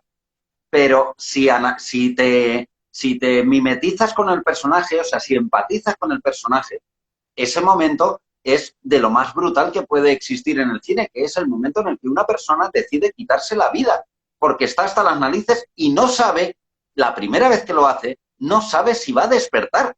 Ocurre que despierta y cuando vuelve a sonar la cancioncita, te ríes y dices, ¡jo! Qué gracioso, vuelve a empezar otra vez el día. Pero, desde luego, de cómico no tiene nada. Un apunte que me gustaría hacer es, porque sabes que de esta película hemos hablado mucho, y aunque es una película que pone una situación muy extrema, que es un día que se repite una y otra y otra y otra vez, eso hace que el público en general entienda que es una película casi de ciencia ficción, que es algo que no ocurre en la vida normal. Pero quiero recordar una cosa que es fundamental, y es que, siendo todo repetido, el primer día que pasa él en ese pueblo y el último día que pasa él en ese pueblo es el mismo día, por lo tanto. Entonces, ¿cómo es posible que las cosas sean tan diferentes y que la vida le vaya tan diferente en un día y en otro si son el mismo día? La clave es evidente, porque el día es exactamente lo mismo que la vida que llevamos nosotros, que nos despertamos uno y otro día. Parece que el día ha cambiado, pero en el fondo es lo mismo. Es la manera en la que nosotros lo afrontamos lo que hace que sea diferente o algo rechazante o algo aceptable. Un presente continuo, es de lo que habla la película.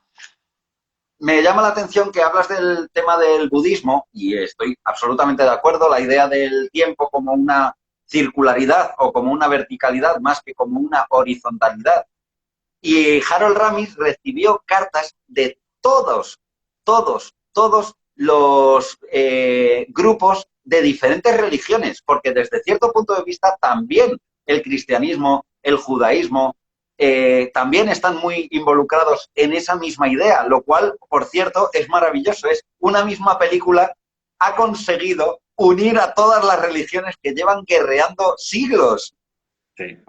Sí, además todas comparten el trascender en la carne, trascender el mundo, disminuyendo el ego, todas y cada una. Por lo tanto, al final todas tienen muchas cosas en común. Luego encima ahora están saliendo nuevos estudios que decían que el retiro espiritual de Jesucristo por el desierto fue hacia Nepal. O sea que imagínate, encima además a lo mejor Jesucristo vino con un par de ideas recicladas de budismo y eso es lo que conocemos como cristianismo, que en fin. Pero vamos, es muy curiosa y definitivamente un fenómeno muy interesante de una película que es mucho más de lo que es, por eso la llamas canalizada. Es una película que, naciendo con una intención de ser comedia, además la carrera de Harold Ramis y de Bill Murray así lo atestiguan, ellos han hecho comedias, solo han hecho comedias constantemente, es una película que consigue alinear planetas para realmente hablar de muchas cosas que son fácilmente perceptibles. O sea, cuando uno adopta un poquito una visión un poco más amplia de lo que está viendo. Pero curiosamente, él no tuvo esa intención en un principio. Es como que toda esa carga que estás comentando la llevan su guión, pero él no tiene esa intención. Sí, Lo que tú él no dices, tenía la intención. él pretende contar una comedia. Sin embargo, contando una comedia está haciendo algo que es mucho más elevado de lo que él mismo se imaginaría. Para mí hay varios ejemplos de películas o de libros o de música incluso que son también canalizados, por así decirlo. No solo, por ejemplo, un curso de milagros que hemos hablado muchas veces, que es un libro que físicamente fue canalizado, o por lo menos eso es lo que cuenta un poco la leyenda. También metería ahí, fíjate, la única manera de entender que cualquier persona puede llegar a contar algo canalizado es cuando la inspiración llega en el momento y en el lugar. Es decir, cualquier persona puede llevar a cabo un acto realmente canalizado en su vida, siempre y cuando esté en el momento y en el lugar haciendo exactamente lo que está haciendo, liberando la mente, que es probablemente lo que le ocurrió a Harold Ramis mientras escribía la película. Efectivamente. Sí, o sea, es el subconsciente que se le cuela y decide hacer una cosa que tú le das un valor y luego resulta que tiene otro. Ha pasado 1000 veces. Gente que ha hecho películas creyendo que era una cosa, luego salía otra. Gente que ha hecho discos. Gente que ha escrito libros que dijo, bueno, pues yo he puesto y de repente cambia el mundo. Ha ocurrido en muchísimas ocasiones. Muchas escrituras sagradas están canalizadas, en fin. Y yo creo, personalmente, estoy de acuerdo contigo, que esta película es una de ellas. Por eso la hace única y especial. Bueno, pues hemos llegado a la película última, a la número 10.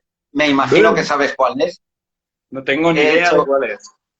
he hecho spoiler. Cuando he colgado la historia de Instagram he hecho un spoiler absoluto. No, Tatán, tan, tatán, estoy tatán, tan, blindado. tatán. ¿En serio? Bueno, pues esta película se llama Quiero tu ropa, Terminator tus 2. botas y tu motocicleta. Terminator 2. Terminator 2 he Vale. puesto, y el aspecto por el cual quería hablar de Terminator 2 es porque otra de las frases que están muy establecidas, tales como lo que hemos comentado al principio, de que una película que te hace reír, yo me he partido de risa, es malísima, pero me he partido de risa. El otro día comentábamos que el libro siempre es mejor que la película, otra frase que me quito de encima. En este caso, la frase que me quito de encima es: segundas partes nunca fueron buenas. Por favor. Lo único de decir que mi película favorita de toda la historia es una secuela. Pero bueno, ahí la dejamos para más adelante. Esta película, mira, justo precisamente ayer estuve hablando con Marta, con mi novia, acerca de Terminator, porque me dio por poner la banda sonora. Ayer, el tema principal en piano. Creo que es una de las películas, no, o sea, es muy querida y gusta muchísimo, pero creo que es una de las películas peor entendidas, peor filtradas con respecto a las intenciones del director que hay. Creo, o sea, además se nota en la cultura popular cómo los elementos más superficiales son los que llaman la atención. El Terminator, su forma, la acción, el tal, el hecho de estar hecho de hierro. Terminator es una película, Terminator 1 es una película de amor. De amor. Es una película que está organizada y estructurada en torno a una pareja que sin saberlo está destinada a estar junta, a engendrar un hijo que va a ser fundamental para la salvación del mundo, y cómo la historia articula la historia romántica y el enamoramiento paulatino de ellos dos. Ese es el corazón de la historia, siempre lo he visto así, así es como la define James Cameron, y luego el resto de elementos superficiales, que son los que, superficiales maravillosos, pero superficiales, que son los que más ha cautivado la mente de todo el mundo y de la cultura popular, que es el Terminator. El Terminator es es una personificación de una argucia de guión, que es la urgencia que hace que los personajes y el conflicto, que hace que los personajes se muevan en una historia y no se puedan quedar quietos. Eso es el Terminator, está. Además es que está personificado en la figura de un ente sin alma que sencillamente avanza y hace que los personajes tengan literalmente que avanzar por el guión a lo largo de la historia, desarrollando su relación hasta el final. O sea, no han podido hacerlo además más evidente por un tipo absolutamente inexpresivo que les sigue y les persigue. Es una película cautivadora que se hizo con dos duros y no solo es una película absolutamente redonda, maravillosa, o sea, y desgarradora. A mí Terminator 1 me parece una película desgarradora. Y tengo que mencionarlo porque siempre que paso por Terminator tengo que mencionarlo, para mí, en mis 40 años de vida, creo que tiene la argucia de guión más maravillosa que he visto jamás. Y lo digo completamente en serio. Y voy a explicarla rápidamente. Kyle Reese, el personaje de Michael Biehn, que viene al presente a salvar a Sarah Connor, que va a ser la futura madre de John Connor, el salvador de la humanidad, viene con una foto, en la foto con una memoria de una foto que le dieron para saber quién es Sarah Connor. Se lo comenta a ella y le dice, pues es que me dieron una foto tuya para saber quién eras, y a golpe de ver la foto y la expresión triste que tenías en esa foto, me enamoré de ti, y eso es una revelación que le hace luego. Y entonces supe que tenía que venir pues a salvarte y ayudarte y todo eso. Y que si me tenía que dejar la vida por ti, pues lo haría. Al final de la película, spoiler, la película es del año 84, si no la has visto ya no te queda nada. Al final de la película, Sarah Connor le está grabando un mensaje a su hijo, que todavía no ha nacido, está ya embarazada, le está grabando un mensaje diciéndole, quiero que sepas, su padre ha muerto, el personaje de Kyle Reese ya ha muerto, y está ella hablando de él y recordándole. Quiero que sepas que en el poco tiempo que estuvimos juntos, nos quisimos por toda una vida. Recordándole tristemente, le hacen una foto, un niño. Y esa foto es la foto que él recibió en el pasado. Es decir, él ha estado continuamente viendo una foto de una chica de la que se ha enamorado, y la chica en quien está pensando con su expresión triste es en él. O sea, no tengo palabras para describirlo. No existe argucia de guión que me parezca más acojonante que esta. Esto creo que es el tesoro más grande que ha dado el guión nunca. Y no he escuchado absolutamente a nadie nunca hablar de ello. Nunca.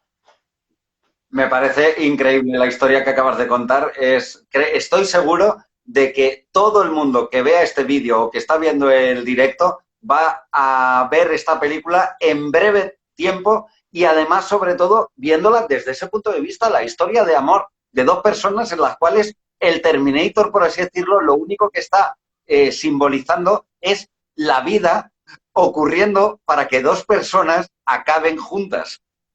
Pero por el amor de Dios, o sea, soy un fan absoluto de las películas románticas tipo Pretty Woman, Notting Hill, me encantan, me alucinan. Ninguna se puede ni siquiera acercar al romanticismo que tiene Terminator. No se pueden ni acercar. O sea, ni acercar.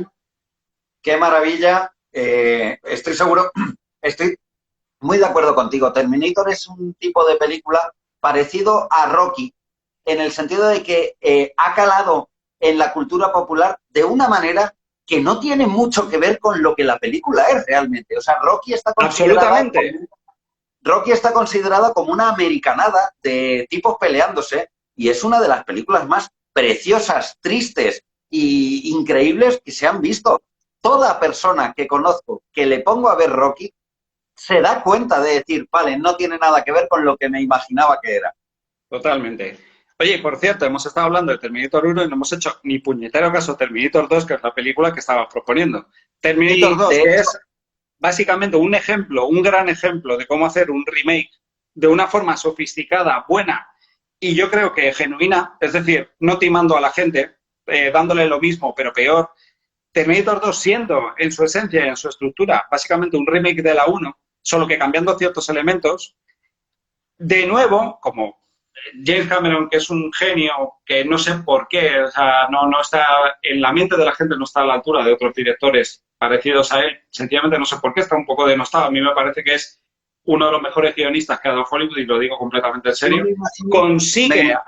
Consigue hacer una relación, consigue volver a hacer una relación extremadamente emocional y sencilla entre el niño y el Terminator, que consiguen, o sea, vamos a ver, o sea, como hemos dicho antes en Gladiator, si tú eres un ser humano y ves la escena final de Terminator metiéndose dentro del pozo de lava y haciéndole como último detalle, una máquina que no piensa, que ha aprendido un mínimo a tener empatía y a comunicarse socialmente, a hacer así antes de morir al chaval, eso es historia del cine, y eso es un guión que funciona como un pepino con dinamita. No hay más que hablar. Terminator 2 es una maravillosa película. Con respecto a la primera, dices que es una historia de amor, es decir, la relación entre dos personas que se quieren. La segunda se puede decir que es una película acerca de la paternidad.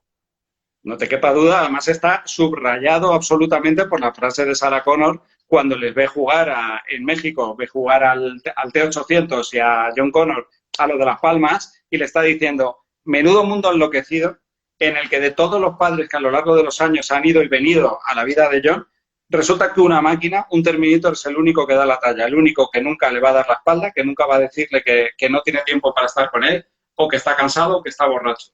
Dice, mayor muestra de que el mundo está loco no puede haber, que este es el padre, este es realmente el mejor padre de todos los que han pasado.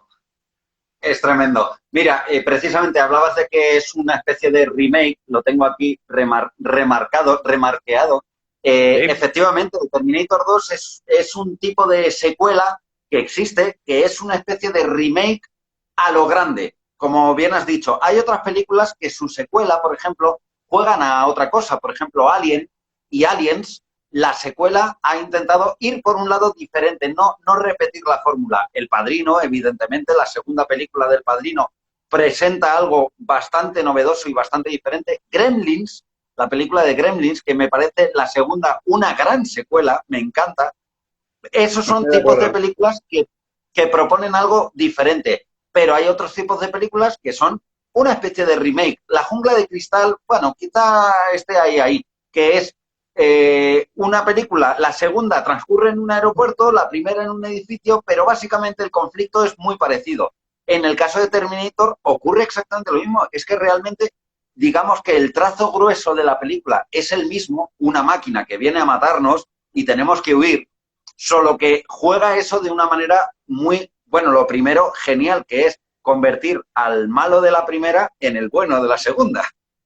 Claro, y no solo eso, sino que precisamente lo que te comentaba, los elementos superficiales de la historia, que son los que han hecho que la gente recuerde Terminator, son los menos importantes, son los que te puedes permitir repetir. Los que no puedes repetir son lo que te he comentado, la historia romántica de la primera, que se sustituye, entre comillas, por la relación paterno-filial entre el Terminator, el chaval, y Sarah Connor, que es una madre totalmente desapegada y terrible. Esa triangulación, eso, ese elemento que es el corazón y el auténtico ADN de las películas, que es donde no mira a nadie y no entiendo por qué, son las novedades más que de sobra que trae la secuela con respecto a la primera. Los elementos más superficiales, maravillosos, como el T-1000, el malo hecho de acero líquido, que le adoro, me parece una figura maravillosa, pero no deja de ser un elemento superficial que lo único que viene es a simbolizar una urgencia que permite que los personajes se muevan de un lado de la historia al otro y no se queden en una esquina charlando y ya está. Por lo tanto, por eso es... Y entre ellos ocurra lo que realmente en el fondo quiere contar James Cameron, que es lo que le interesa, más allá de los tiros y los efectos especiales, probablemente.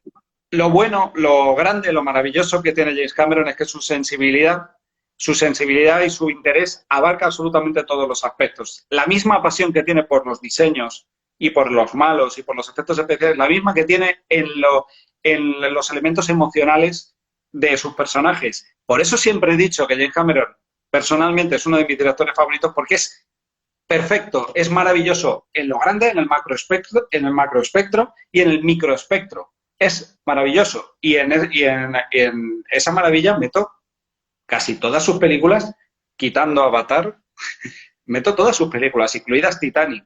Titanic, ya sé que hay mucha gente, bueno, ya hablaremos de ella, pero vamos, Titanic es una película también que ha polarizado mucho a la gente. Yo lo siento mucho. Yo en el año 97 o 98, creo 98, cuando la vi. No, es del 97, pero se estrenó en Navidades y probablemente aquí se estrenaría en enero o algo así. Cuando yo me senté a ver Titanic por primera vez, antes de que Titanic sea Titanic, lo que todos tenemos en la cabeza como Titanic, esa película me llegó con una fuerza absoluta, es una película de una fuerza bestial, una película que me resulta increíble que esa película cueste, bueno, en aquel momento sería menos, pero cueste el precio de la entrada. Esa película te da 7 veces más en espectáculo, en emoción, en todo. Lo que pasa es que ahora ya, pues bueno, pues ya tiene su fama y todo el mundo la denosta, no entiendo muy bien por qué. Por eso digo, James Cameron me parece un maestro en el macro y en el micro, y eso solo lo tienen muy pocos. Nos sugieren por aquí muchos programas, por ejemplo el del Padrino, también uno de James Cameron creo que sería fundamental. Creo que podemos hacer más veces esto de 10 películas de 10, porque tengo muchas más a las que les doy un 10.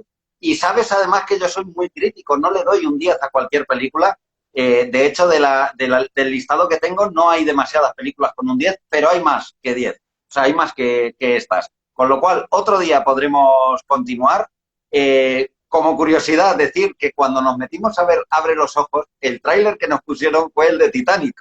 Por eso me acuerdo que fue en el 1997, o sea, por ir hilando un poquito.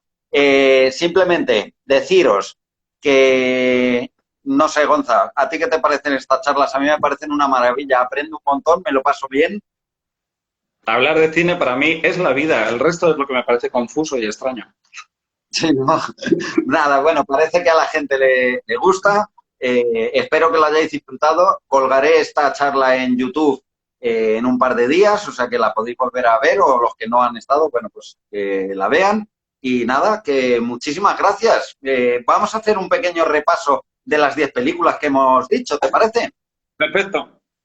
Pues mira, han sido Terminator 2, Bien, Atrapado en el tiempo, bien.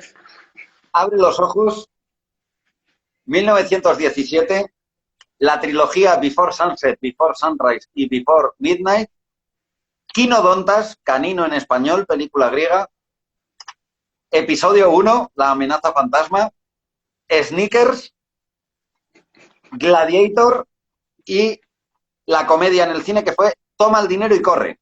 Espero que lo hayáis disfrutado. Nada, pues que ha sido un auténtico placer, Gonti. Y que, joder, yo también, macho, a ver si hacemos más porque brotan muchas ideas de cosas que podemos hacer, está claro, y a ti te ha pasado igual. Que a ver si con el tiempo podemos hacer un escenario un poquito más atractivo, lo haremos, tener en cuenta que en confinamiento, además a mí no me ha pillado en casa, justo, estoy en otro sitio, a Pablo un poco igual, con el tiempo iremos haciendo las cosas visualmente más atractivas. O sea que... Bueno, tenemos los medios que tenemos. O sea, ahora Es lo que hay. mismo. Que Bueno, muchas gracias a todos los que estáis ahí, un beso muy grande, bueno, que por nada. supuesto. No vamos a saludar uno a uno porque lo que digo siempre, me dejo fuera gente y de verdad os estamos leyendo, sois los mejores, muchísimas gracias. Voy a cerrar el directo porque te voy a llamar y vamos a comentarlo, ¿te parece? Chao. Un beso muy grande, chao. Hasta luego.